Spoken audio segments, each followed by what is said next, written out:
Chú là Quân, chú dưới Hải Phòng lên. Chú dự định ngay từ vòng đấu bảng là chú đã lên đây xem cả hai trận đấu bảng trước rồi. Và hôm nay là trận bán kết lượt về. Trận này là trận sinh tử. Chú nghĩ là Việt Nam sẽ thắng 1-0 trận này. Đi Indo nó không đi được rồi. Thì bây giờ mình ở Việt Nam mình thì cố gắng làm sao mà xem trực tiếp, chủ yếu là thưởng thức cái không khí và cái sự máu lửa trên sân thôi. Chú thì có cái cảm nhận là ông Park sẽ còn 2 trận đấu nữa. Đấy được chắc chắn. Nếu mà không đặt được tên đường, không đặt được một cái học viện thì ít nhất là cũng phải dựng được tượng của ông ở một cái địa điểm nào đó trên đất nước Việt Nam này. Tuy là bóng đá là một cuộc chơi nhưng cũng là một cuộc chiến đấu. Nghĩa làm sao là cái thế hệ sau của thầy Park này sẽ truyền được cái sự máu. Chú thì thầy Park quá tuyệt vời. Cùng với đội tuyển của mình như con ruột. Tôi chú chỉ biết là cổ động cho đội tuyển Việt Nam và chúc đội tuyển cùng huấn luyện viên là thắng lợi, thành công. Giới thiệu tôi là Nguyễn Trung Hiếu, tức là tôi là Hiếu Dâu của Nguyên bóng đá Hải Phòng. Cảm xúc của tôi cực kỳ háo hức, rất háo hức. Vâng, tôi chờ mong trận đấu này lâu rồi. Vừa là áp lực nhưng vừa. Mình tên là Cường, mình ở Xuân Mai, Trương Mỹ, Hà Nội. Mình chuẩn bị cho trận đấu này cách đây khoảng 3 hôm, là sau trận ở bên Indo về Việt Nam. Là mình đã chuẩn bị đấy, mình rất háo hức về trận để chia tay với ông Park một cách tuyệt vời nhất. Đây là các cổ động viên Việt Nam. Và đây là một lá cờ của Hàn Quốc đây các bạn. Ngày hôm nay chúng ta sẽ nói về cổ động viên Việt Nam tri ân đối với huấn luyện viên Park Hang-seo. Yeah.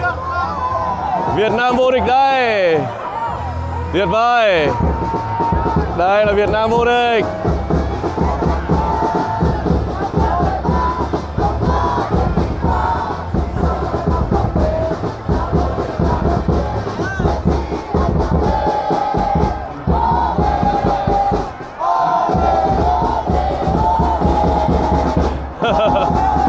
Rất tuyệt vời.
Và đây, vẫn tiếp tục là Việt Nam đây.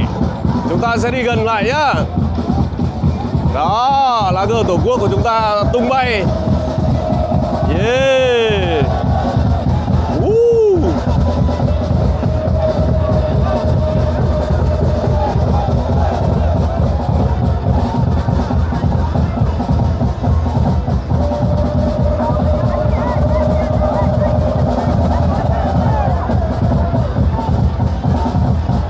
Tuyệt vời, những hình ảnh rất tuyệt vời.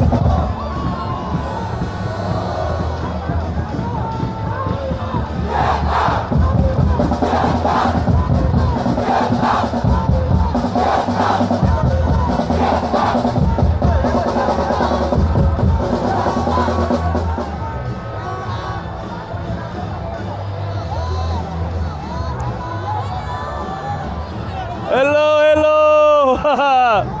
Tuyệt vời. Quá tuyệt vời.